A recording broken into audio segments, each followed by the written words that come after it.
Well, thank you very much, and thank you for that introduction. And on behalf of Chairman Chris Smith, I extend his greetings and the greetings of the Congressional-Executive Commission on China. This morning, Mr. Smith, the chairman, and Senator Merkley, the co-chairman, released the following statement. For the past 24 years, Falun Gong practitioners have suffered the most appalling human rights abuses imaginable, abuses that are ongoing. Falun Gong prisoners must be released and PRC officials held accountable for their crimes. Okay?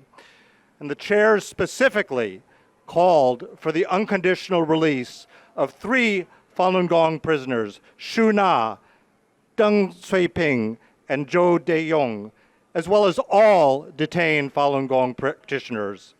Now, these cases and those of others can be found on our website, www.cecc.gov,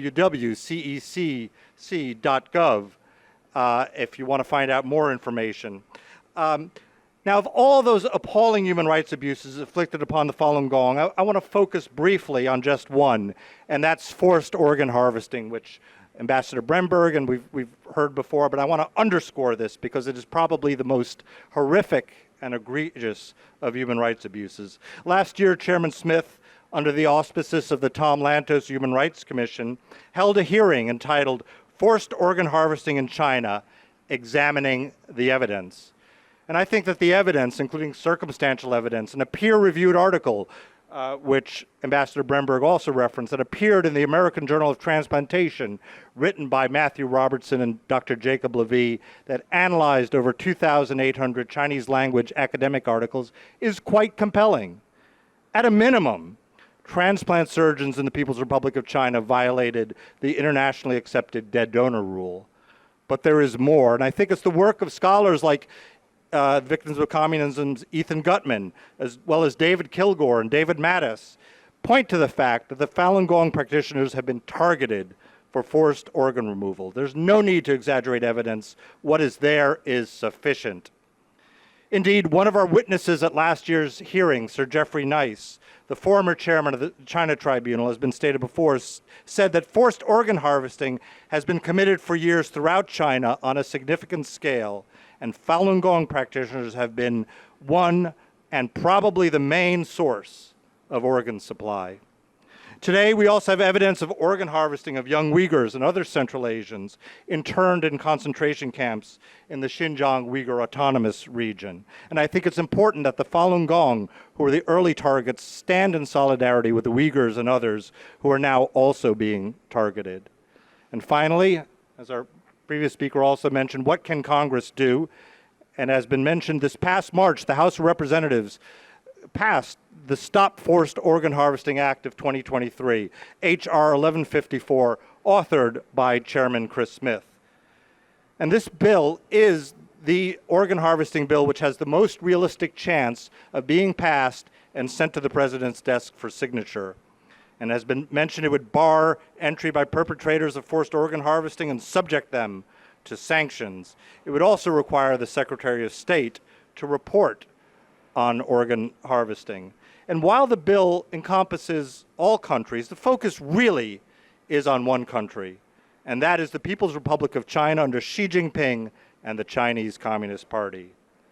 As the bill has passed out of the House, it's now up to the Senate Foreign Relations Committee to mark up the bill so that it can advance to the Senate floor, and that's an action item for you.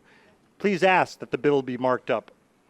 And for our part, the CECC just last week had a hearing that looked at corporate complicity in China's human rights abuses, and we will continue to ask questions of American companies whose technology can be implicated in the forced harvesting of organs. They must make sure that their technology is not used for pernicious purposes. So we have questions for companies like Medtronic, whose ECMO machines that can transport organs were previously sold in China. We have questions for Thermo Fisher Scientific, which supplies DNA sequencers and serum treatment reagents, which have implications for organ transplantation. A fundamental question is, have these and other companies done their due diligence with regards to how their technology is used in communist China? And can they assure us that their technology is not implicated in human rights abuses, including that most heinous of all human rights abuses, the forced harvesting of human organs. I'd like to thank all of you for your commitments to human rights and to religious freedom for all, and Falun Dafa Wan Sui, Wan Sui. 好，谢谢。Hi, I'm Piero Tozzi. I'm the staff director of the Congressional-Executive Commission on China. I was appointed by its chairman, Congressman Christopher Smith of New Jersey. The chairman and co-chairman this morning issued a statement that decried all of the abuses that are directed at the Falun Gong. It referenced 3 political prisoners by name, Falun Gong practitioners, called for their release as well as the release of all other people that are detained. I focused in my speech on what I think is probably the most egregious human rights abuse, and that's forced organ harvesting. I pointed out that there is a bill that passed the House of Representatives, H.R. 1154, that now is in the Senate. I called for the Senate Foreign Relations Committee to mark it up. I suggested that people would, if they wanted an action item, to call for its markup and then passage. And then I also talked about American companies and how they cannot be complicit in China's human rights abuses. That was the subject of a hearing that we had last week at the China Commission, and I think it's an important point to be made. Yeah, so I mentioned 2 companies. I said that there are questions that they should answer, and I didn't draw any conclusions, but specifically Medtronics, which used to produce ECMO machines that are used in the transportation of organs, that sold machines in China. So the question for them is, were there machines used for ethically?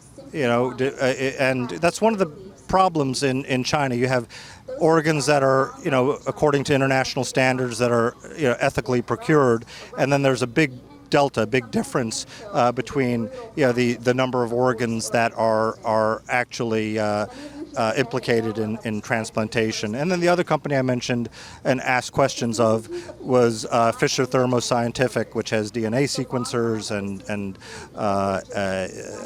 serum things that are also used in transplant. And just to make sure, they have to do their due diligence that their technology is used for illicit purposes and not implicated in human rights abuses.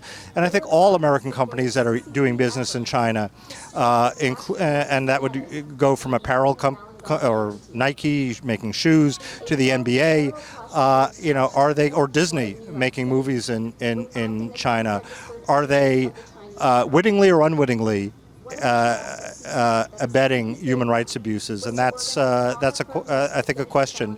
I think that American consumers should ask these questions too. We hear a lot about ESG investing, and we hear a lot about the concern about human rights abuses, but you got to put teeth into it, because it seems like China, when it's implicated, it gets a pass. So that has to be addressed. So I think what the Kilgore and Mattis and Ethan Gutman have showed is that, yes, Falun Gong had been targeted and their organs had been harvested. The Journal of American Transplantation article that Robertson and Lavie came out with last year is very interesting, because it looks at thousands of Chinese academic journals and sources and uses their own words. And basically what it concludes is that the essentially ethically sourced organs, or the dead donor rule, has not been followed. So the dead donor rule, and there is some controversy about when does death occur, whether it's brain death or not, and I don't want to get bogged down in those weeds, but the medical community internationally has come up with certain criteria when death actually occurs, and therefore organs may licitly or ethically be harvested. Some people may disagree with that, but it's a certain basic set of standards.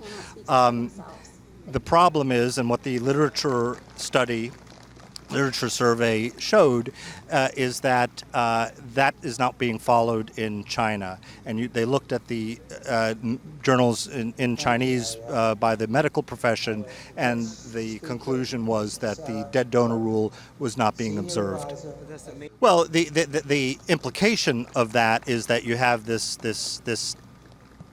delta, I guess, between organs that are, say, illicitly obtained, and then those that the numbers of people who actually in China receive organs. Where do these organs come from? And what the evidence appears to indicate is that you have people who are essentially executed for their organs, sort of on demand. And that's the problem with these DNA sequencers that try to find organ matches, and that's why I said that American companies in particular must ensure that their technology is being used ethically and not immorally, not abetting human rights abuses.